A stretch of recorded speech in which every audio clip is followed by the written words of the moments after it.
परीक्षा व्यवस्था को लेकर हुए छात्र आंदोलन ने सिर्फ शिक्षा व्यवस्था पर ही नहीं बल्कि राजनीति पर भी कई सारे सवाल उठाए।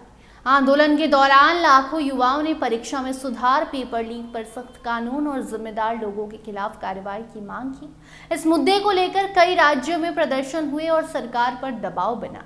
दबाव ऐसा बना कि धर्मेंद्र प्रधान को इस्तीफा देना पड़ गया। लेकिन आंदोलन खत्म होने के बाद अब एक दूसरा सवाल चर्चा में है। सवाल ये है कि आंदोलन के दौरान लगाए गए कुछ नारों का राजनीतिक असर क्या हो सकता है और आने वाले चुनाव पर इसका फायदा या नुकसान किस पार्टी को होगा। दरअसल सोशल मीडिया पर कई सारे वीडियो वायरल हैं जिनमें कुछ प्रदर्शनकारी कह रहे हैं ब्राह्मणवाद मुर्दाबाद और मनुवाद मुर्दाबाद, ऐसे नारे लगाए जा रहे हैं। इन नारों को लेकर समाज के अलग अलग वर्गों की अलग अलग राय है। कुछ लोगों का कहना है कि ये नारे किसी विचारधारा के खिलाफ थे, वहीं दूसरी ओर कई लोग मानते हैं कि ऐसे नारे समाज में एक बड़े वर्ग को अनकंफर्टेबल फील करवा सकता है और इससे जातीय तनाव बढ़ सकता है। उनका कहना है कि किसी भी आंदोलन में अपनी बात रखना लोकतांत्रिक अधिकार है, लेकिन भाषा और नारों का चुनाव एकदम जरूरी है और अब इस पर राजनीति शुरू हो गई है। इसी मुद्दे को उत्तर प्रदेश की राजनीति से जोड़कर देखा जा रहा है। दरअसल यूपी, पंजाब और उत्तराखंड जैसे राज्यों में अगले कुछ महीनों में 6 महीने के भीतर विधानसभा चुनाव होने हैं। ऐसे में राजनीतिक दल हर सामाजिक वर्ग को अपने साथ लेकर चलना चाहते हैं। पिछले कुछ वक्त से स्वर्ण समाज के कुछ वर्गों में अलग अलग मुद्दों को लेकर बीजेपी से नाराजगी चल रही है, जिसमें शिक्षा, भर्ती, कुछ नीतियों को लेकर भी सवाल उठाए गए हैं। सवर्ण अभी बीजेपी से नाराज है। हालांकि ये भी सच है कि पूरा सवर्ण समाज एक जैसे राय नहीं रखता, सभी वोटर्स एक सोच नहीं रखते।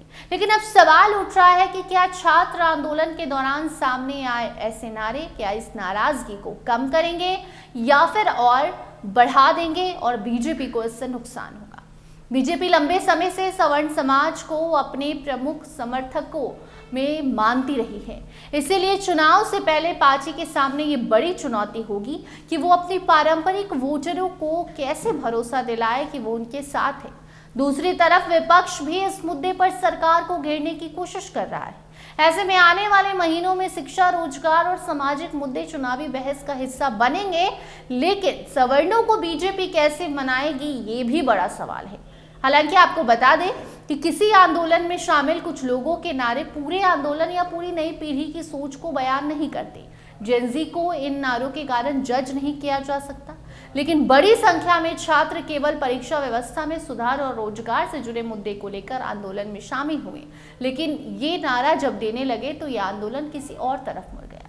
आपको बता दें कि आने वाले समय में चुनाव है और इसका असर क्या होगा ये पता चलेगा, लेकिन इतना तय है कि वोटर सिर्फ जाति या नारों के आधार पर इस बार यूपी में चुनाव नहीं करेंगे, बल्कि यूपी में हुए बदलाव, महंगाई, कानून व्यवस्था को लेकर भी फैसला करेंगे और सरकार बनाएंगे। बाकी अब देखना दिलचस्प होगा कि बीजेपी अपने पारंपरिक समर्थकों की चिंताओं को किस तरह बैलेंस करती है, साथ ही ये भी कि विपक्ष इस मुद्दे को कितना राजनीतिक रंग दे पाता है। फिलहाल इतना साफ है कि छात्र आंदोलन खत्म हो सकता है, लेकिन उससे जुड़े राजनीतिक सवाल खत्म नहीं हो रहे। ये मुद्दा और बढ़ता जा रहा है और यही सवाल आने वाले विधानसभा चुनाव में भी चर्चा का विषय बन सकता है। और सवाल है कि ब्राह्मणवाद मुर्दाबाद के जो नारे लगे हैं इसको बीजेपी कैसे टैकल करती है और कैसे सवर्ण समाज जो उससे नाराज चल रहा है उसे मनाती है। और उत्तर प्रदेश में पहले से ही जेनजी बीजेपी पर गुस्सा है, तो ऐसे में सरकार को आगे भी बनाए रखना है तो सबसे पहले तो जेनजी को खुश करना होगा और उसकी तैयारी भी शुरू हो गई है। प्रधानमंत्री नरेंद्र मोदी ने अपने सांसदों से, अपने नेताओं से खास अपील की है कि आप सोशल मीडिया खासकर इंस्टाग्राम से अपने जेनजी समर्थकों से कनेक्ट होइए, युवाओं के साथ कनेक्शन बनाइए। खुद प्रधानमंत्री ने भी 3 वीडियो डाला है। ऐसे में अब जेनजी पर तो फोकस है ही, लेकिन इसके साथ साथ बीजेपी के कोर वोटर्स, सवर्ण समाज को भी खुश करने की शुरुआत हो गई है और ऐसे में ऐसे नारों को लेकर अब क्या कुछ असर पड़ता है आने वाले समय में पता चलेगा। इस पर आपकी क्या राय है कमेंट सेक्शन में ज़रूर बताइएगा। वीडियो को शेयर कीजिए, कमेंट कीजिए, बताइए कि आपको खबर पर आपकी क्या सोच है, खबरें आपको कैसी लग रही हैं। इसके साथ साथ चैनल को लाइक फॉलो करना मत भूलिएगा। इंस्टाग्राम, फेसबुक, यूट्यूब पर जाइए, चैनल को सपोर्ट कीजिए।